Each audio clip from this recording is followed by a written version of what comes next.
Monday night edition of the Anaheim Calling podcast. Wow, not sure what just happened, but it happened. That's as It much was as a I thing. can say.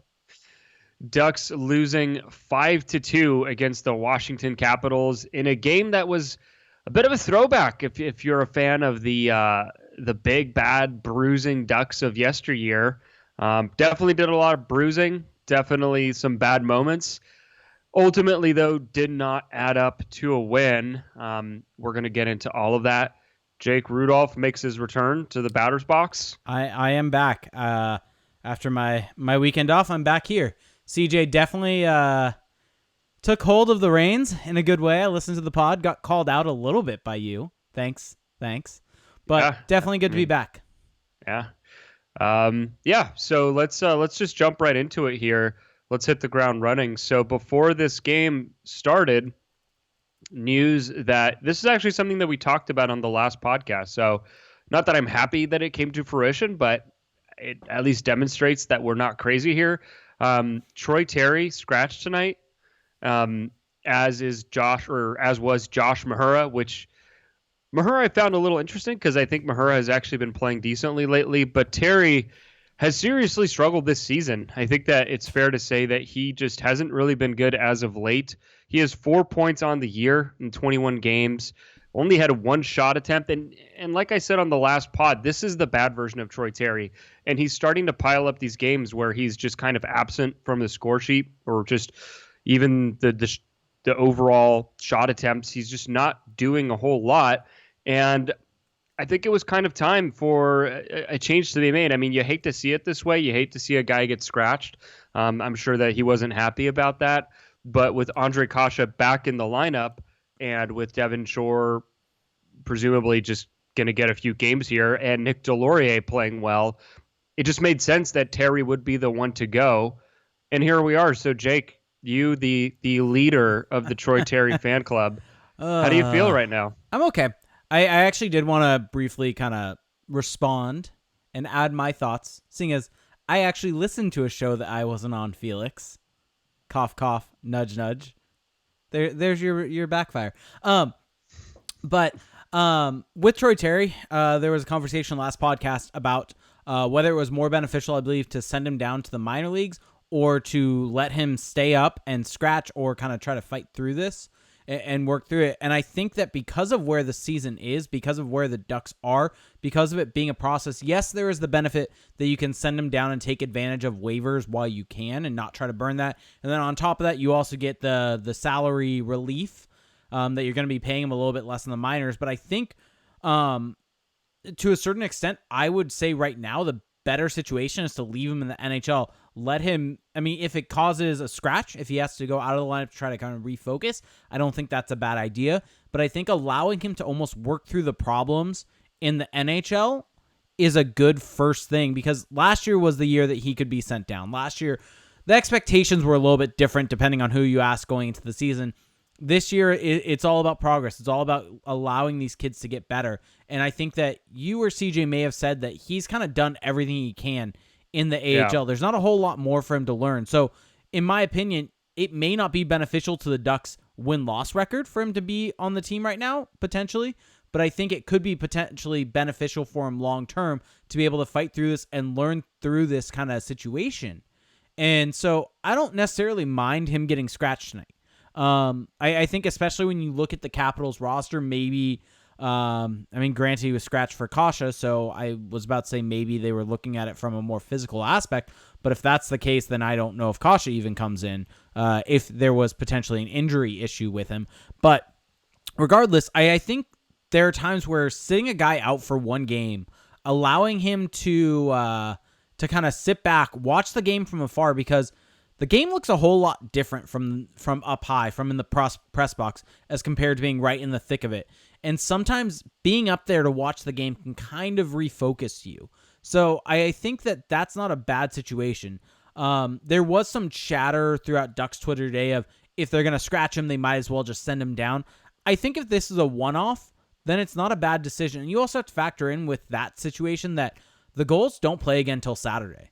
So it's not as if they would send him down and allow him to get game time. So they would fly him across the country to essentially sit for the Ducks getting back. I believe it would be a week from tonight because so the Ducks played tonight. They play again, I believe, on Wednesday. Is it? And then Saturday. It may actually be Thursday and Saturday. But regardless, the Ducks are on the East Coast right now. Sending him back would require a cross-country flight. It would require them to call someone up and have a cross-country flight. To me, it makes sense what they're doing if they're trying to allow him to sit back, get him back into games maybe in the next game, and hopefully he can come back with renewed energy. I think that he's been fine this year. There obviously are issues. I think the turnovers are starting to become a slight issue. The last couple games, he hasn't looked as good. I think you hit the nail on the head that the issue with him is he's not shooting the puck enough.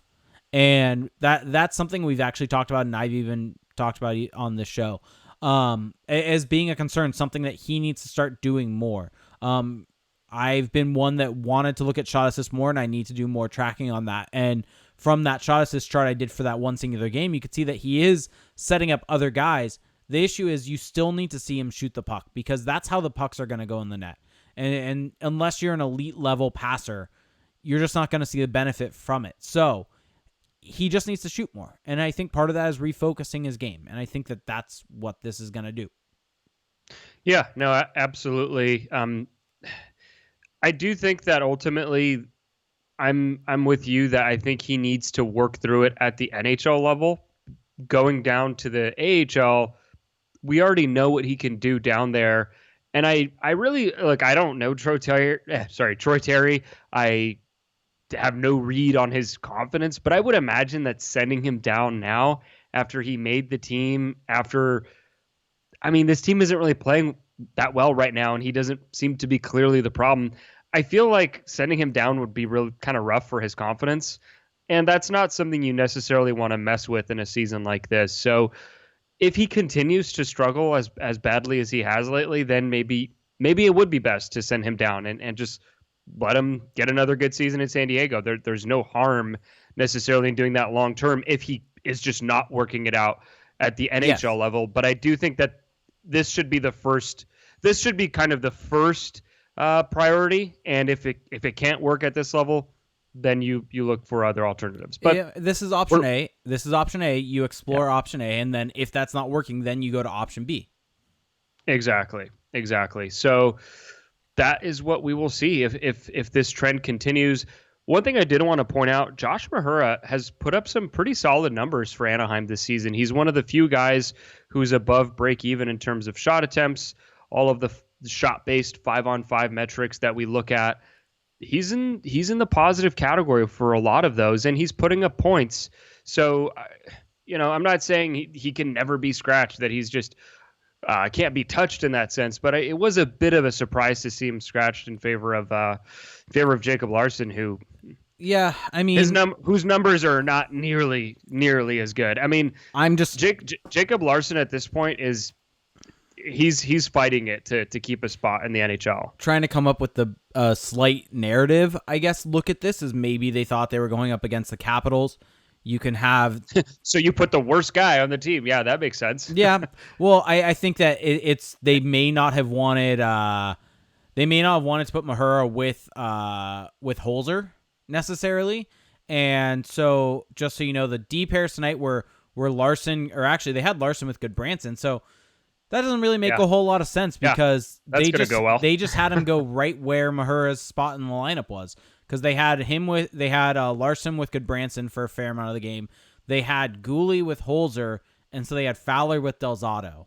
Yeah, I think it was just more of an opportunity it was more of the reasoning where, okay, we're just going to give Larson an opportunity here to get his feet back under him. And Gudbranson, Larson tonight, 26.5 expected goals for percentage. Not good. Surprisingly, those two guys wouldn't play well together. Shocker. So I don't know. I don't think that I almost can't really fault Dallas Eakins right now because it seems like whatever he's trying isn't working, and he's tried a bunch of different stuff lately. At this point, maybe it's just a bit on the players to kind of work themselves through this. Yeah, I'm curious because it's not as if he's not shifting things around. It's not as if he's trying to find. He's just not hitting the right notes. Well, and I think the issue is that we've talked about this. The D right now is not great. Missing Lindholm and Manson is huge for this defensive core. And I don't know if there's really a whole lot you can do. Well, what you should start by doing is not taking out the things that work. That's true. And that's what they did tonight. I don't know. But again, I mean, is it ultimately a deal breaker? No, I just think Larson has struggled so badly lately that I'm not sure if putting him in against the Capitals is the way to go. But let's jump into this recap, though. So first goal of the night, Richard Panik would get one early on here. This would come just 50 seconds in, or at 50 seconds, sorry, in the first period. Once again, the Ducks just kind of unable to cover the middle of the ice. Panik gets a goal just starting the game. I mean, both Fowler and Delzado's puck watching behind the net. The puck comes back out to Panik in the middle of the ice. He absolutely buries it. No chance there for John Gibson. And that would make it 1-0. I thought that the Ducks had some decent moments in that first period. Once again, I'm a big believer that Jones, Getzlaf, and Raquel line can really work, and they had a couple of good shifts. This was, I mean, really the first period to me, outside of the last little stretch of the third period, was really the last time that we would see the Ducks push play at all, and that's a bit of a concern, especially after what we're going to get into later here, but Max Jones shoots the puck a lot, and Ryan Getzlaf is a Hall of Fame distributor, and Rickard Raquel is a sniper. And I just think Jones is such a natural fit on that line. And if you look at their numbers tonight, that line overall had the best 5-on-5 numbers of any line.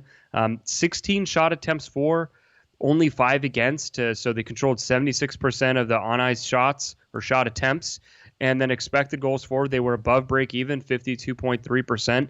So, Max Jones, maybe just the right guy for the job at this point. This is really the most consistent that we've seen a line that's not Henrique, Silverberg, and Raquel do so well. And I think the Ducks need to see this through for the time being. Yeah, they definitely do. And I think it's an interesting look. The only thing that I could see them maybe doing is, or why they would split it up, is that they'd want to take Raquel and put him back on the left side, because if they want to bring Troy Terry back into the game, slot Max Jones lower in the lineup, maybe that's what they do, is they put Raquel back on the left side where he has played significant amount of minutes. But that line has been working. Maybe they just leave Jones with Getzlaf, and maybe they add Terry to that mix. Maybe they throw Kasha with them. Really not quite sure. I don't think putting Terry on that line makes that line better. No, because Raquel is a better player than Terry, and I'm not like that. I think it makes it like significantly worse at this point. Well, here's the thing with the Ducks right now. You have to stick with the things that are working. That is true. That is very true. And right now, not a whole lot is working. So if they can get something from Getzlaf, Jones, and Raquel, that's a really good sign. Yeah. And you're right. Look, Richie alongside Henrique and Kasha tonight, or sorry, Richie alongside Henrique and Silverberg, they didn't do too terribly either. And, that line, it isn't quite as sexy, with Richie on that left side as opposed to Rickard Raquel. But if that line can just be functional, right, just decent, hey, all of a sudden the Ducks have 2 good lines in their top 6 as opposed to 1.5 at best. Now, what was a bit of a surprise to me tonight was how bad Shore, Steele, and Kasha did, because you just kind of assume whatever line Kasha is going to be on is going to strive, to really perform at 5-on-5, and they didn't do that. So a little surprising there. Yeah, it 100% is. And you and I briefly talked about this before we went live, but Sam Steele, it seems as if he's not able to really do a whole lot to carry his line and push play forward that you want to see from a center. And he seems like at this point in his career, and granted it's early, he has a lot to learn. 21 years old. He's 21 years old. And so not saying that end of this year even, he's still going to be the same player. But you almost want to put him with guys who are going to help him kind of control play. And we've seen Nick Ritchie been able to continue to do that. So I think that you're probably right on board that you want to keep things together that are working.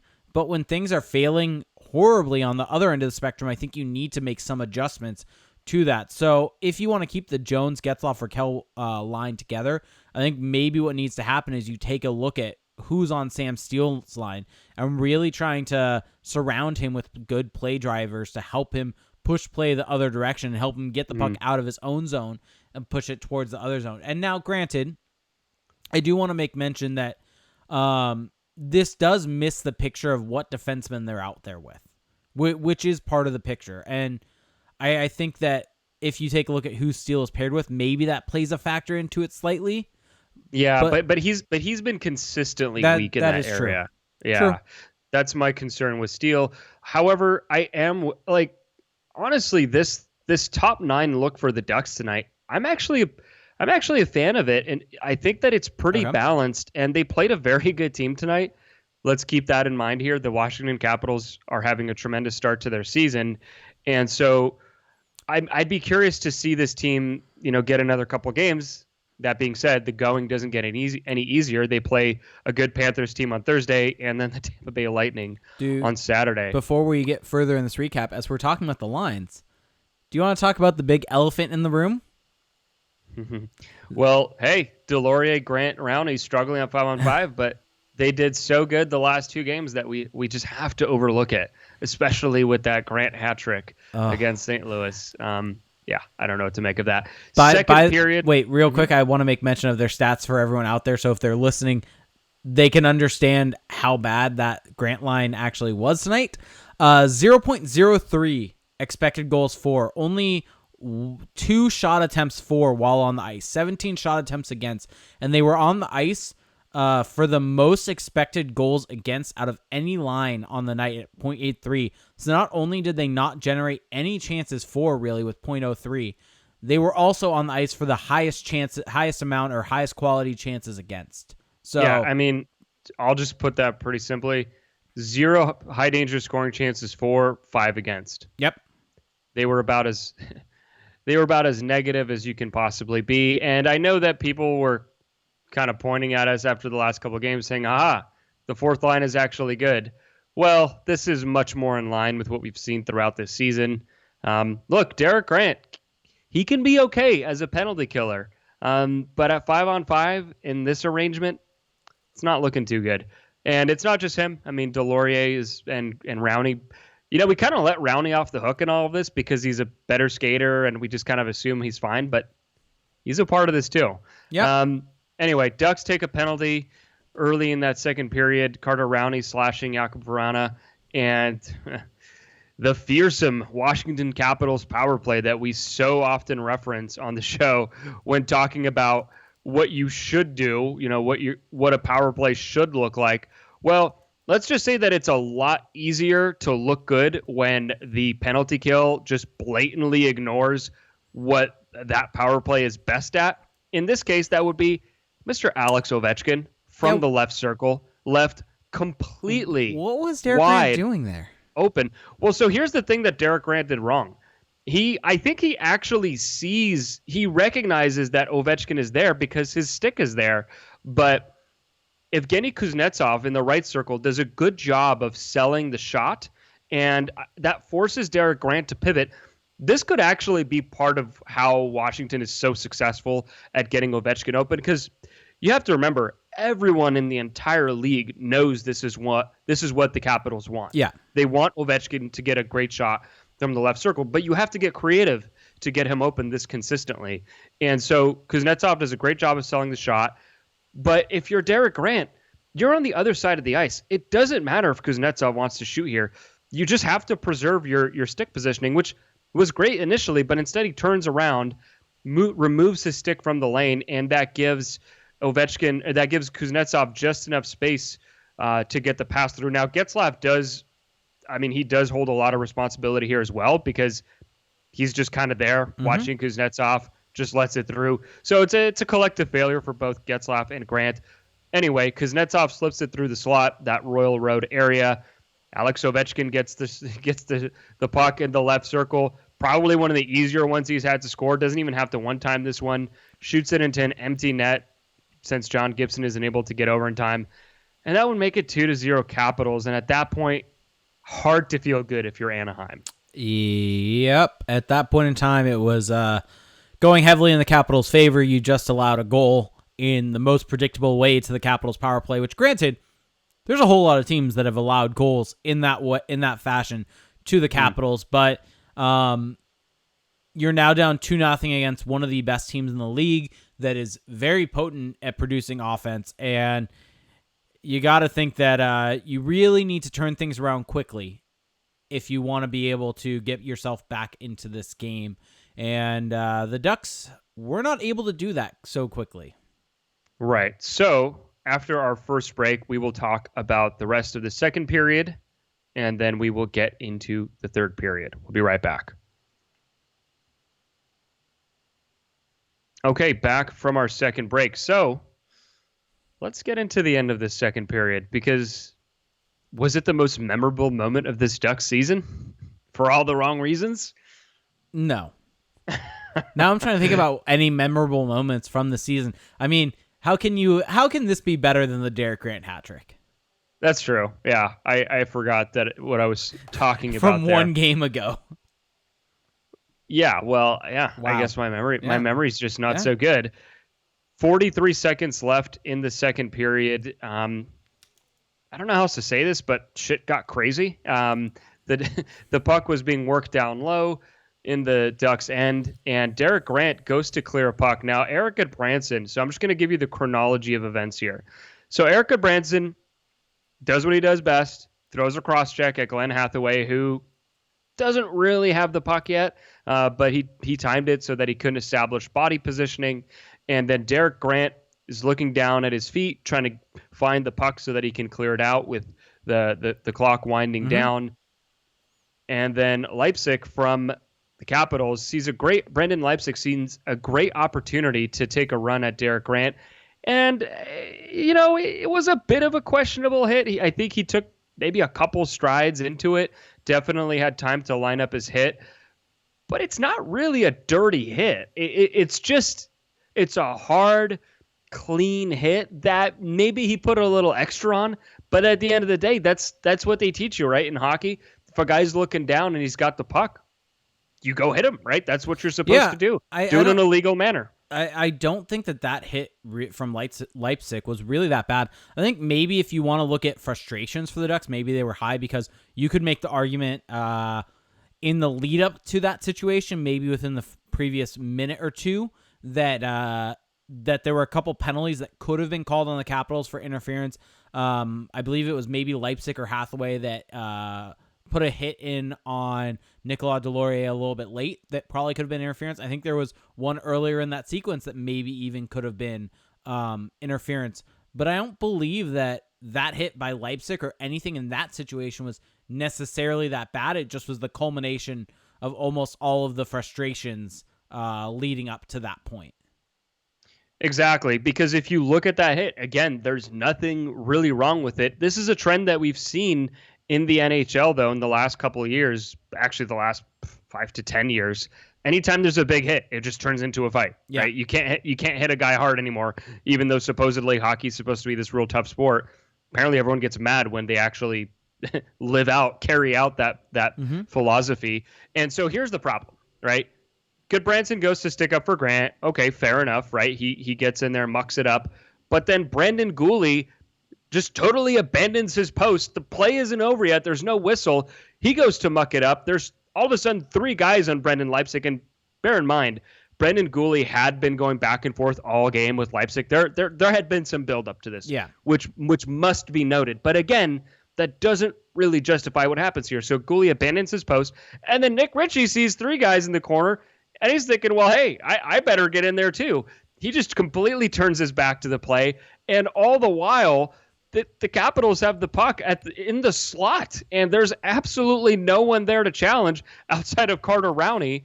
You could argue that even if everyone had been paying attention, that this wouldn't have really changed anything. Yeah. Because the puck was further out. But it just doesn't look good, right? Literally, if you just freeze frame at the moment where it's Stevenson, hilarious. There's 4 guys that are below the goal line staring at something else other than the actual play. And Rowney's just kind of out in front by himself with 3 Capitals in attacking positions.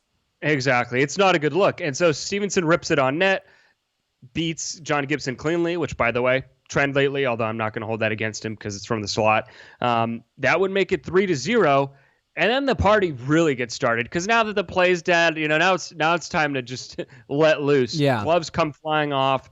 There's a tussle behind the net, and basically Grant and Hathaway just fists start flying, and Hathaway gets some good shots in on Grant. After that, once Hathaway and Gudbranson are locked up, and Gudbranson's trying to stick up for Derek Grant, presumably. They're just kind of tied up. There's not really a whole lot going on there. And then Gudbranson just, gives them a little shot. They're both tugging each other's jerseys. You could argue it was excessive.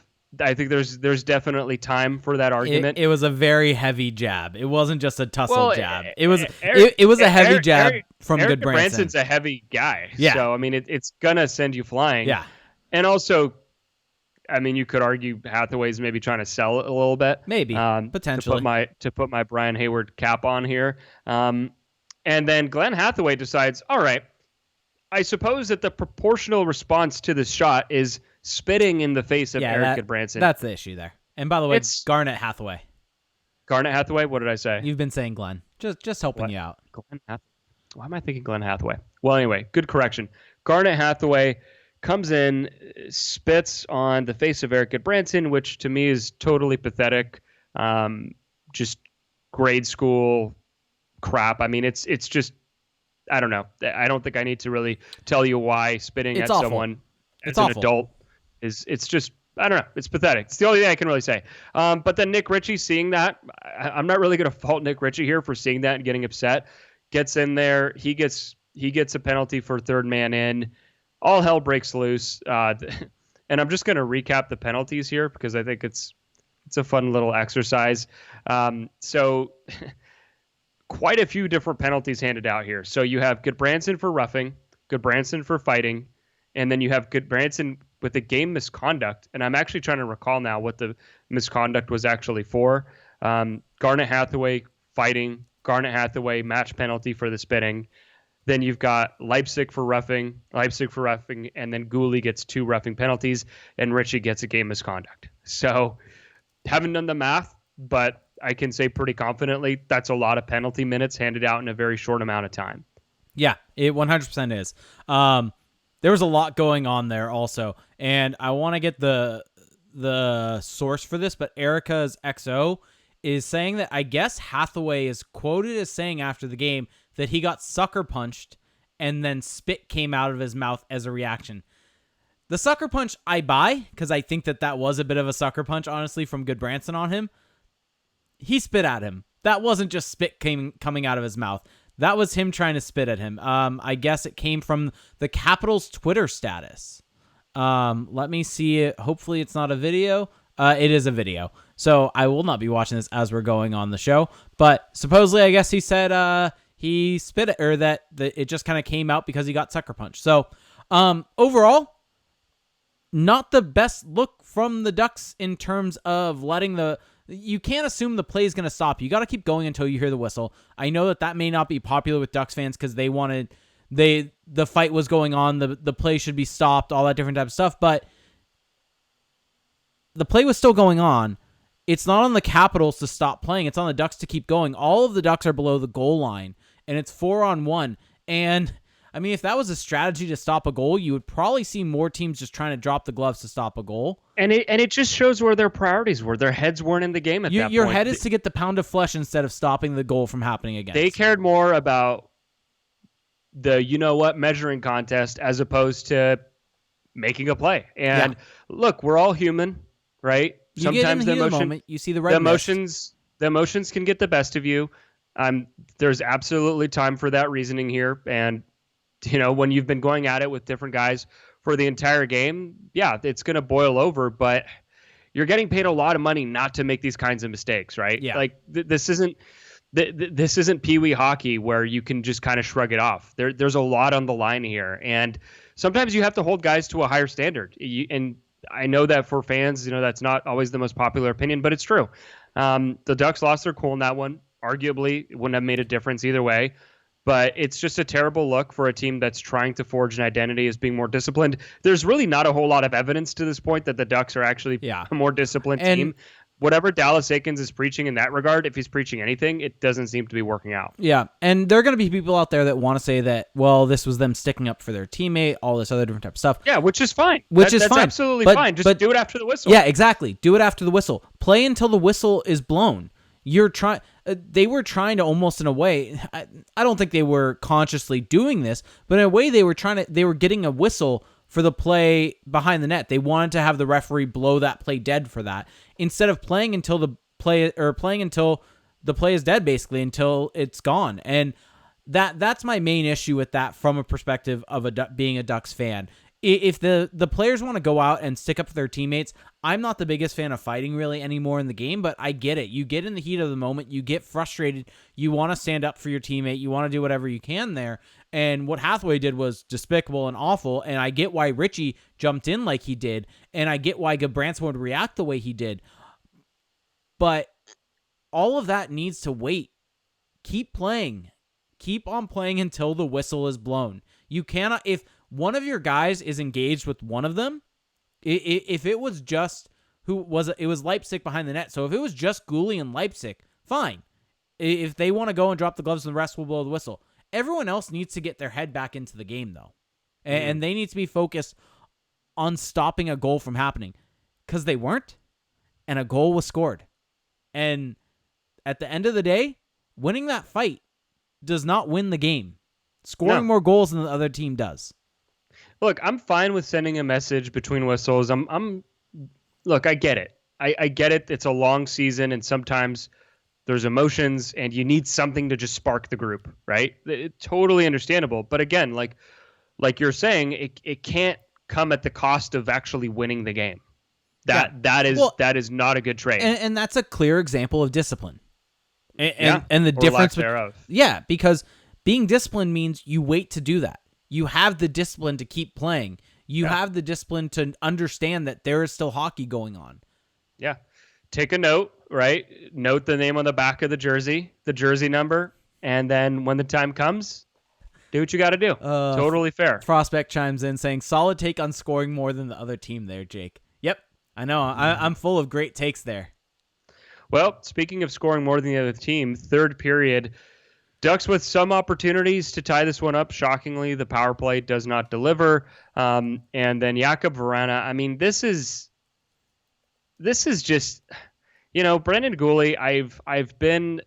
He has performed very well for the Ducks in the past, particularly in the beginning of the season, but this was not his finest moment. Alex Ovechkin tries to get a centering pass in from the point, and it goes directly to Guhle's stick, and he's unable to corral it, and then the Capitals are able to create a turnover. He just gives it up, basically, and it goes right into the slot to Vrana, who goes forehand, backhand, and beats a helpless John Gibson. I mean, it's hard to make a case for Guhle as this guy who's progressing and who should be in the lineup night in and night out when he continues to make these mistakes. And apologies, I misspoke on the power play. So the Ducks would go back to the power play afterwards, and once it was 4-0, look, the Ducks generated a little momentum at the end there, working the puck down low, right? This is something that you want to see the Anaheim power play do. And if there's any positives to be taken away from this game, I think one of them has to be this power play. The Ducks just finding a way to work it in tight. Starts with a nice play from Max Jones on the right wing, right? Just gets it on his forehand and then works it to his backhand, gets it into the slot. Sam Steele passes up the shot, which maybe a little questionable there, gets it back to the point for Michael Del Zotto, who slams it on net, but then the rebound finds its way back to Sam Steele, who flicks it into the empty cage for his first goal of the season, which, hey, that's a nice marker. So Here's my thing with Sam Steele, right? So 4-1, right? Plenty of time left there.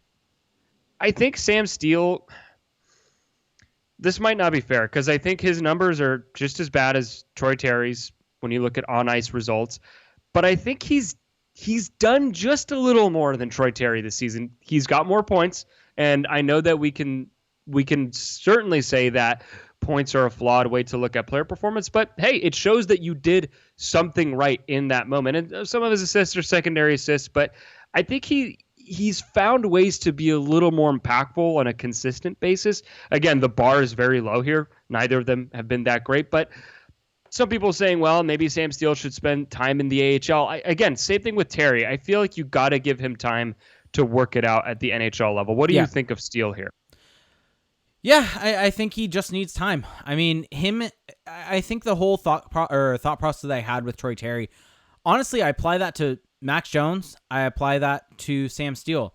And I kind of go back to when CJ, I think, was on the show with me, and him and I had a conversation about who do we think would be sent down between Comtois and Jones, and Jones ended up being the one sent down. But I made the argument that Jones is already similar to the one I've made with Terry. Jones has kind of done everything and learned everything he can from the AHL level. Now it's putting it together at the NHL level for him. And now maybe a game or two can refocus him down in the minors, and maybe it's the same thing with Terry. But overall, they need to be in the NHL to really be kind of figuring out their game, because I know it's hard to fully think of, but these guys within 2 or 3 years need to be producers on this team. They're both they're all really 21 right now. Once they're 23, 24, that's when they need to be producing for this team. I think aging curves have basically put it at 23 to 24 is when you hit your prime. Maybe it's a 24 when you enter your prime. You enter your prime, and then you maintain that prime scoring for another, it's 3 to 4 years, basically till you're 28 or so. So they need to be hitting that. So this needs to be the climb up for them. And I think for them, the important thing with this season not necessarily being a season that the Ducks are planning on contending with is for them to learn how to play in the NHL. And so that's where I think, even if Sam Steele is struggling, which we talked about his 5-on-5 numbers were not great, if he can learn from that, I think the only concern that you have is that he doesn't ever end up learning that, and it ends up just becoming it ends up just becoming a negative situation on his mindset moving forward. I do think that this season is not necessarily a write-off for these guys, but they have some leeway this year. I don't think that if both Terry and Steele have quote-unquote bad seasons, I don't think that that's yet an indictment of what kind of players they will be. But they are entering that territory where you want to at least start seeing some type of indication. That, and we're now a quarter of the way into the season. So we can't just write it off to small sample anymore. You know what? I mean, it's still early. Don't get me wrong. But we're entering that territory now. All right. I'm curious for your take on this, as I'm going to pull up all of the Ducks scoring numbers right now. What do you think would be a good total for the kids right now in terms of point scoring at the end of the season, having the context of where they are right now? I mean, if any of them can approach 30 points, that's probably a decent season. Because I think Sam Steele is probably gonna hit 30 points if he just maintains this pace. Yeah, he's at 8 points right now. Or sorry, he's at 9 points. Terry's on pace for 16 points, which is probably not ideal. No. So Sam Steele currently has 9 points on the season. Max Jones, did he get a point tonight? He had an assist, didn't he? Yeah. Yeah, so he would be at 5 points. Troy Terry is at 4 points. So I think 30 points at this point is... Sorry, he did not get an assist. He did not. So both Jones and Terry are at 4 points, whereas Sam Steele's at 9. So I think 30 is probably a good benchmark to have for them. I think coming into the season that may have felt low, but at this point in time with where they're at, I think that would be a good kind of weight spot for them to finish at. Yeah, and another thing to bear in mind here, for those who've noticed maybe we're not as fixated on the game itself, that's just kind of a broader analogy for this season as a whole, right? It's not always going to be about that specific game, that specific night. It's more, how does this play into the larger narrative, or but the bigger picture, right? Where things fall. When you're a contending team, every single game is going to matter because you need those points. You're trying to get yourself into the best situation for the playoffs. And you see it with the Toronto Maple Leafs right now. Now, granted, they're not in a great situation in terms of where they are in the standings, but you look at the discourse around the Maple Leafs, and I bring this up because I've been listening to a little bit of Hockey Central at noon, and it's always the sky is falling, woe is me, all this different type of stuff with it, and it's crazy to think of with their roster and with everything going on, that it's not patience type of situation, but it's because every game gets analyzed to a whole nother level when you are contending. And I think that's and when you play in Toronto. That's true. Yeah. But it wasn't like that a couple years ago when they weren't in this contending mode. No, it was like that. I don't think it was this crazy. Ask Dion Phaneuf and Phil Kessel about the treatment they got from the media. You think it was this crazy where there's already talks about trading Tyson Barrie? Oh, yeah. I mean, dude, they were making up stories about Phil Kessel eating hot dogs before games. Fair point. It was just loonier back then. Now, I think to your point, expectations are higher now, and maybe the reactions are stronger. But Toronto's just crazy. Fair. And we love them for it. Bad analogy then. But regardless. No. But I get what you're saying. But yeah, go ahead. Yeah. So I think that's kind of why we're not focusing on this game, because if we wanted to, this game was awful from the Ducks from a defensive performance. I mean, here's my question. At what point do we, because, we can keep saying, right? Yeah. We can keep saying this is not about this year. This is not about this game.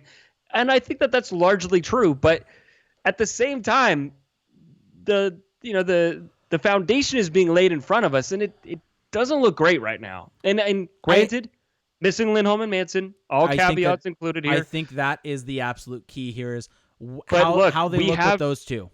But we have a decent stretch here of awful hockey. I mean, it's slipping into that territory. Yeah. And so, again, I'm not going to fully judge this team all the way, but we can't, I think, you can't, in fairness, you can't let it be a crutch. You can't let it be a crutch. You can't let it be.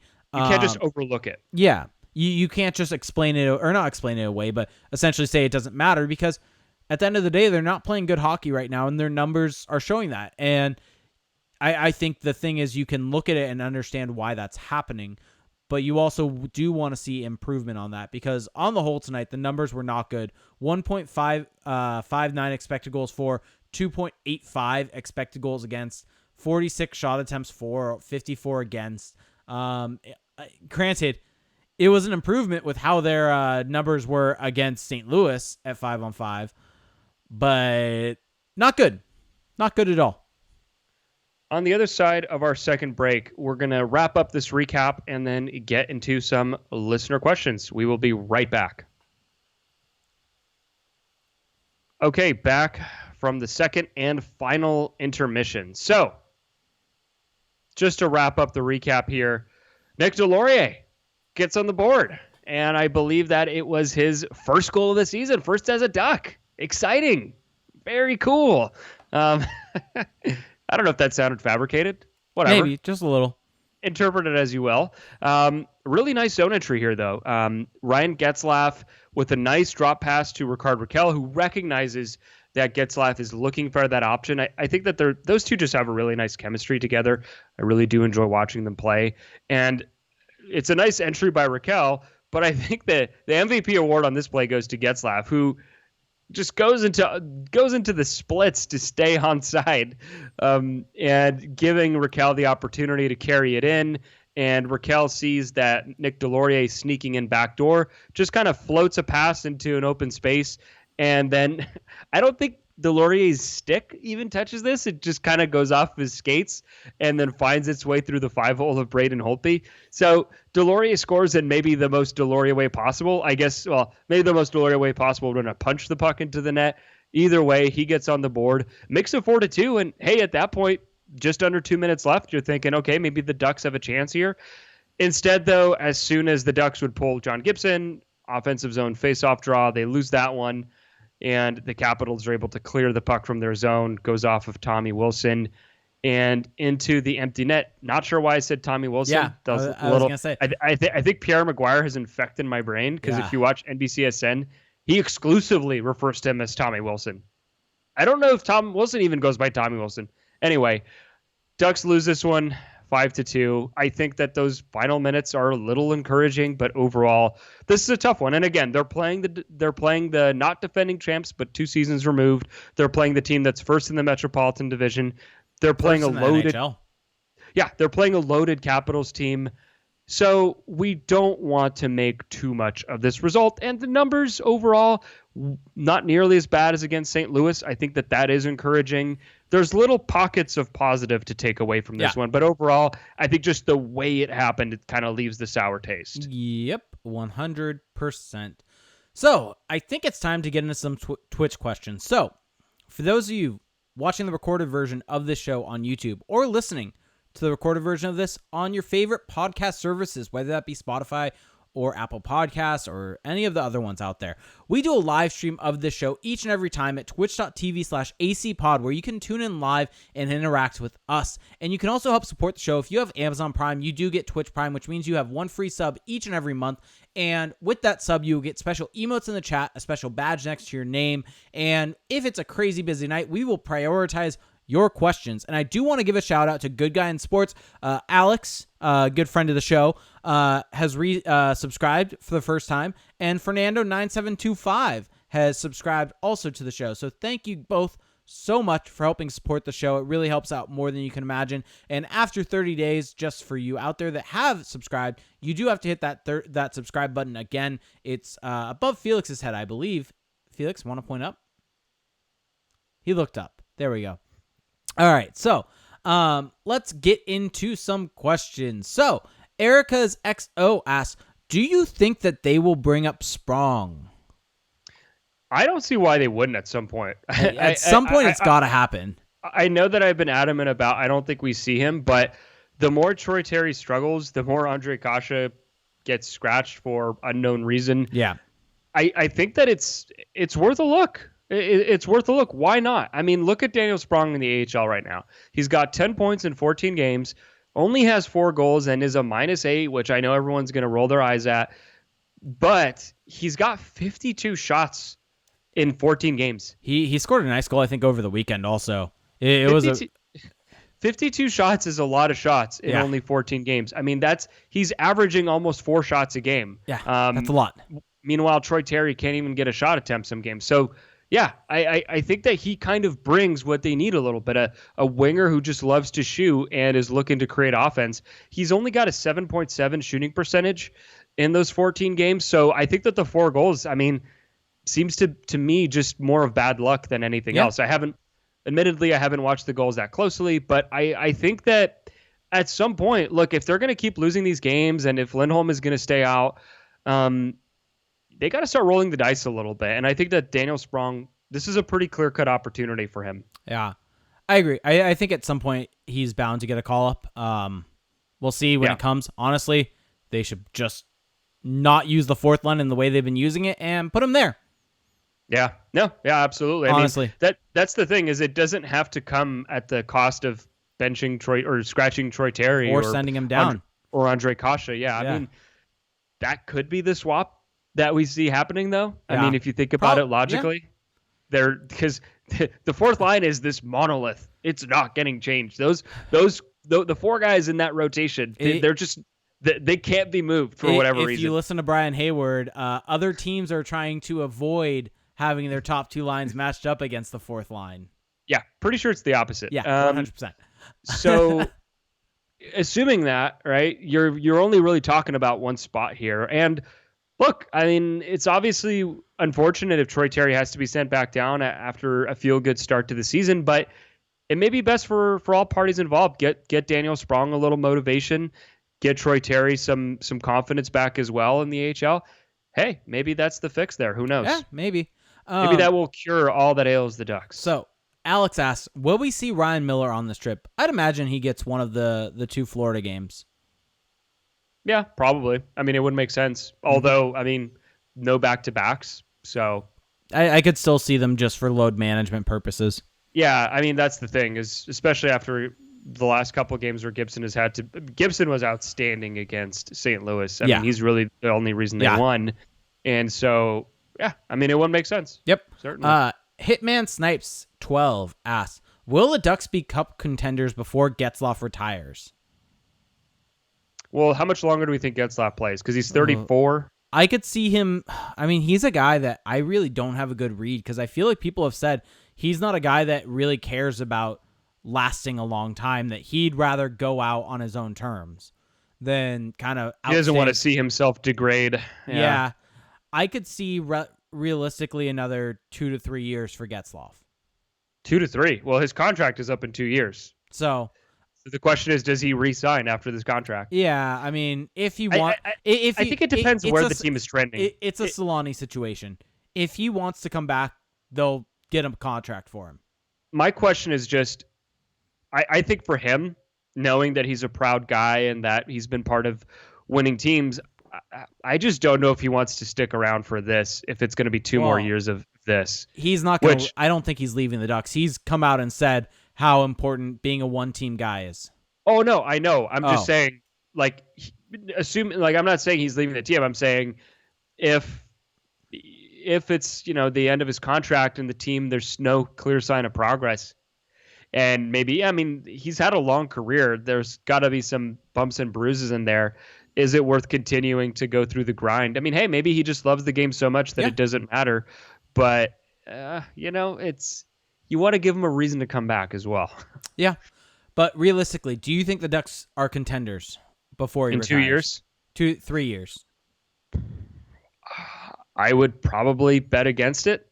I don't really see right now where it's going to come from. I'm not super inspired by the way the young guys are playing. I'm not really super inspired by how Dallas Eakins is coaching this team right now. I think that they have the blueprint of a team that could get there. They have John Gibson. They have Hampus Lindholm and Josh Manson. And if Trevor Zegras comes in and is a true blue chip guy, then maybe none of this matters. But right now, it's hard. It's just hard to see that right now. Hard to envision it with the way this team is built. Yeah. I want to say yes, obviously. But I'd put it 50-50. And I'm not saying they're going to be bad. No, Contending is a different, whole different level. It's a high standard, yes. And I don't give it out lightly. And I don't know. Can they be back in the playoffs in 2 or 3 years? Yeah, absolutely. I think they can be contenders, but will they? It's possible. It's possible. I just don't think it's likely. Will they is a different story. That's why I'd put it at 50-50.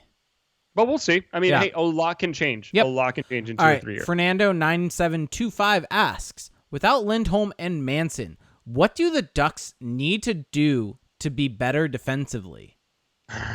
That is the $1 million question. That's the question that Dallas Eakins and his staff are trying to figure out game in and game out. I don't know, honestly. Yeah. They've made their bed with this team. They've traded for Erik Gudbranson. They continue to play Jacob Larson. They continue to play Corbinian Holzer. Michael Del Zotto is on this team's first pairing right now. They've made their bed with these guys who just aren't that good defensively, that are just better suited for third pairing duty at best. And then you've got Sam Steele, who's being asked to be a defensively sound guy at age 21 in the third pairing role. And you've got a fourth line that's just brutal. So I don't really know what they can do to be better defensively, because the roster to me just seems so limited. And Dallas Eakins right now isn't coaching them up. He's not really doing a whole lot to get the most out of this group, at least just statistically. I'm sure he's trying as hard as he possibly can. I can't imagine it being any other way, but I think this roster is just too limited to become even a passable defensive team in the absence of those guys. You're dealing with guys that on most teams, for the most part, Corbinian Holzer on last year's Ducks team, was a healthy scratch. And now he's an everyday player. Michael Del Zotto was a healthy scratch on the Cup team, on the Blues Cup team, and was even in and out of the lineup for the Ducks this year and last season when he was with the Ducks. These aren't guys that are mainstays. These aren't guys that are regular NHLers on a lot of teams, and they're being pushed up into higher roles. Whether you want to put that on Dallas Eakins, whether you want to put that on Bob Murray, I think blame goes to both of them, honestly, for not giving Dallas the right guys to work with, and also Dallas for not putting guys in positions to succeed. I just think there's a lot at play here, and I don't really know what the like you said, what the clear solution is. I do want to give a shout out to CMonkey001, who subscribed for 10 months and said, keep the great work, boys, always bar down. So thank you so much for that. We have a couple more that I do want to hit on. We have 3 more questions that I want to talk about. Hitman Snipes 12 asks, is the Pacific Division turning back into a meat grinder? Arizona is now very good. Vancouver is pretty good. Edmonton has McDavid. Calgary is still good, and Vegas is loaded.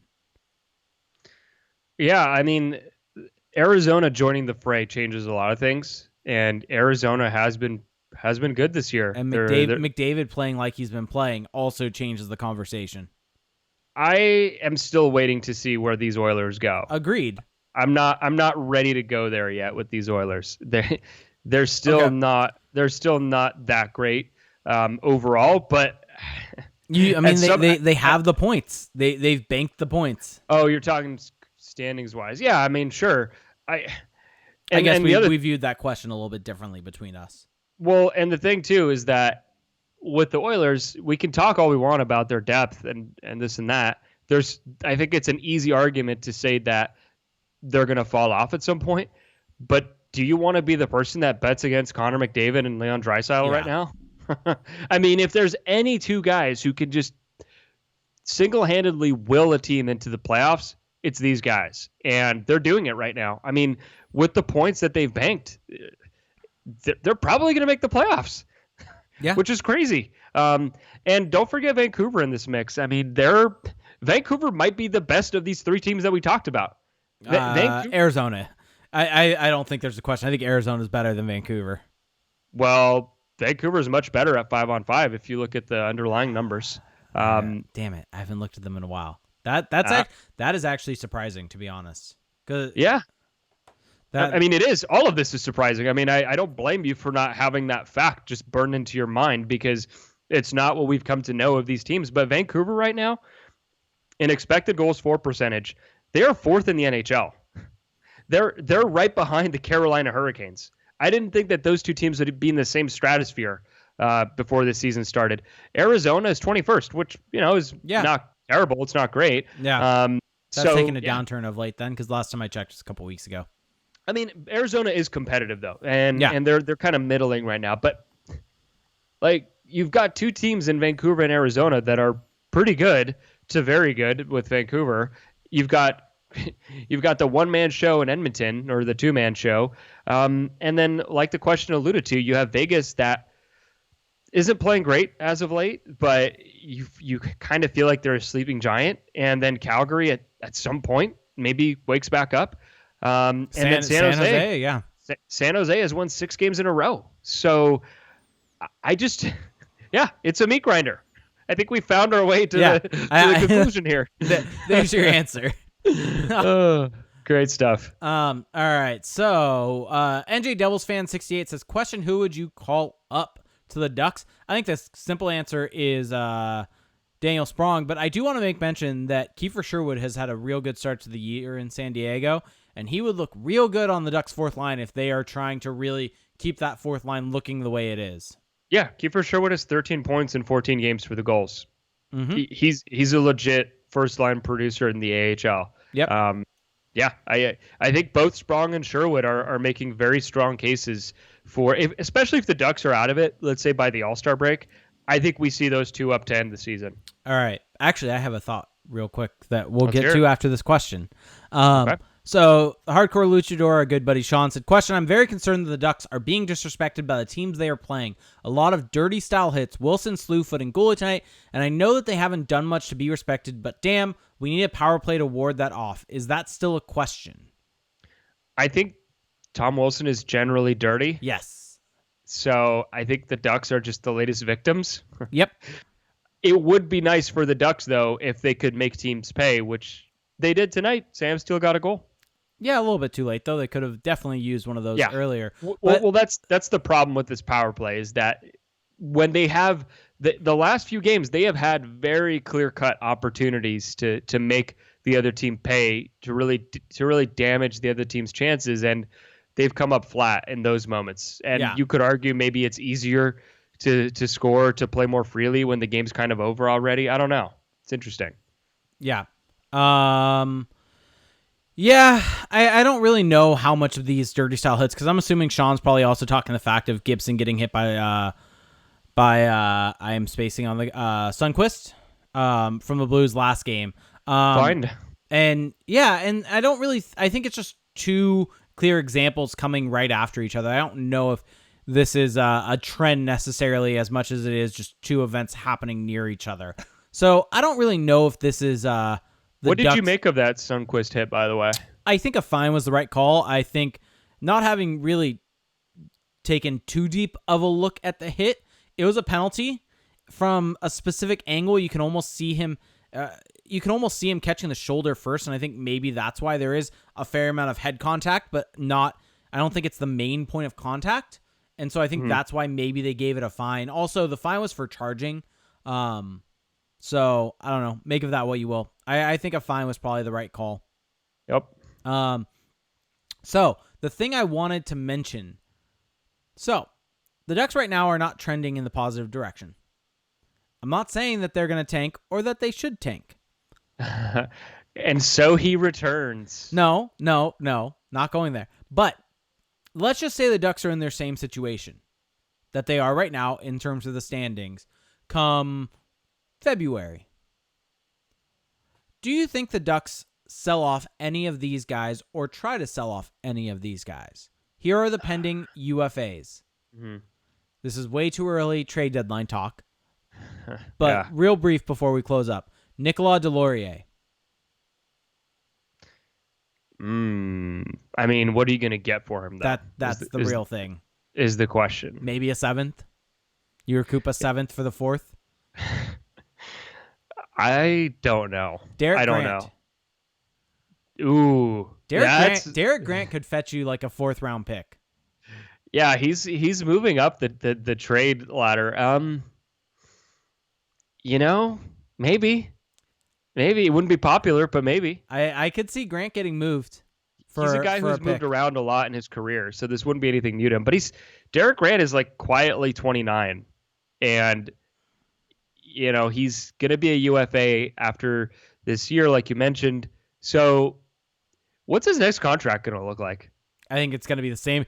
I don't think it's gonna be the same if this continues. I could see the Ducks trade him, then sign him again in the offseason for $1 million. Basically what they did like the last couple of years almost. Oh my goodness. Yeah.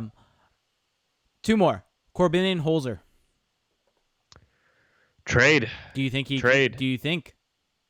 What do you think he could get you in return? Can he get them anything? Probably not. I don't see that guy having much of any value, but people seem to like him. He has his qualities. Michael Del Zotto.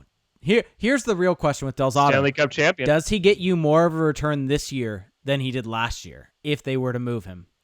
I mean, if they trade him twice, back-to-back years, how do you feel about that if you're Michael Del Zotto? I mean, they did trade him to the team that won the cup. So yeah.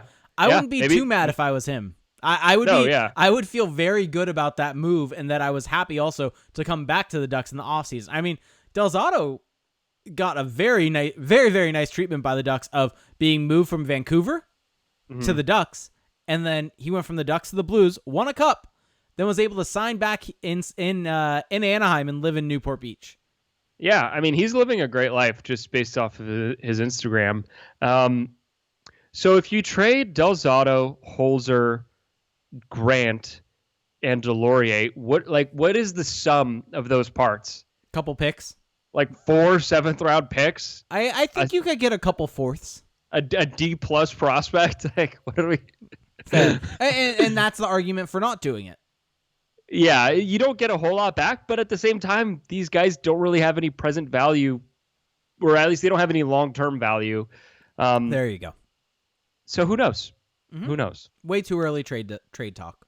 Yeah, you just got to get some more goals at it, more hat tricks from Derek Grant, and then maybe we can start talking. What? I actually now want that to happen just because it would build up his trade value. I didn't even think about that until now. Yeah, exactly. Pump it up. Get a second. Derek Grant for a 2nd-round pick would be the steal of all steals. Zenas8 says, "What about Gudbranson?" That deal's not going anywhere. Yeah, they traded for him. Yeah, he's not going anywhere. No, they like him. Yeah. So, yeah. All right. I think that's gonna do it for the night. I think that does it. Good pod as always. Unfortunately, we don't have a win to talk about here. Trying to keep spirits up. It's not my fault. We can. Don't blame me. Yeah.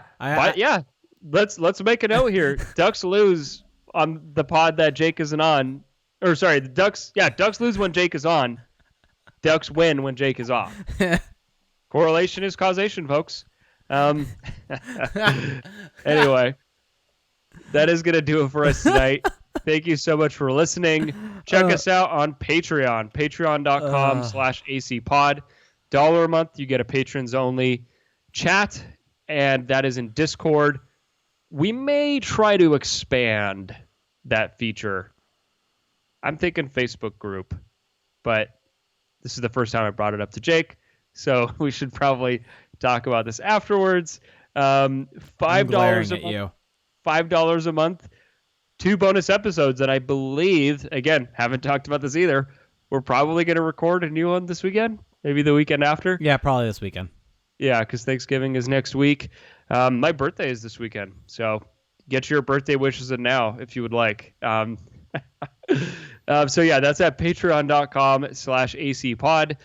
Check us out on Apple Podcasts. Leave a rating and a review. Definitely helps the show out quite a bit. Jake, any new reviews? No new reviews. But if you want to leave us a review, we will read it on the show. Yep. So if you want to be famous like we are, go leave a review. We're definitely not famous. Wow. We're definitely not famous at all. Just try to sell it here. You got to sell it. Dallas Aikens hates the word sell, but I love it. Also, check us out on Spotify. Check us out on Stitcher. Check us out on YouTube. Subscribe to us on YouTube. Hit the bell button. I've never been able to say that, but hit that thing. Hit the bell. Hit the bell. If you know what happens Ring the bell. Do you know what happens if you hit the bell? Well, if you hit the bell, you get a notification every time we post a new video. Exactly. So go ahead. I know this because every bell. YouTuber I follow says that at the beginning of each video. And I guess that we're YouTubers now.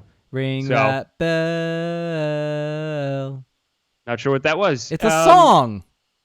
Oh, okay. Wow. Well, sure. Wow. Also. No, we are not on MySpace DVD.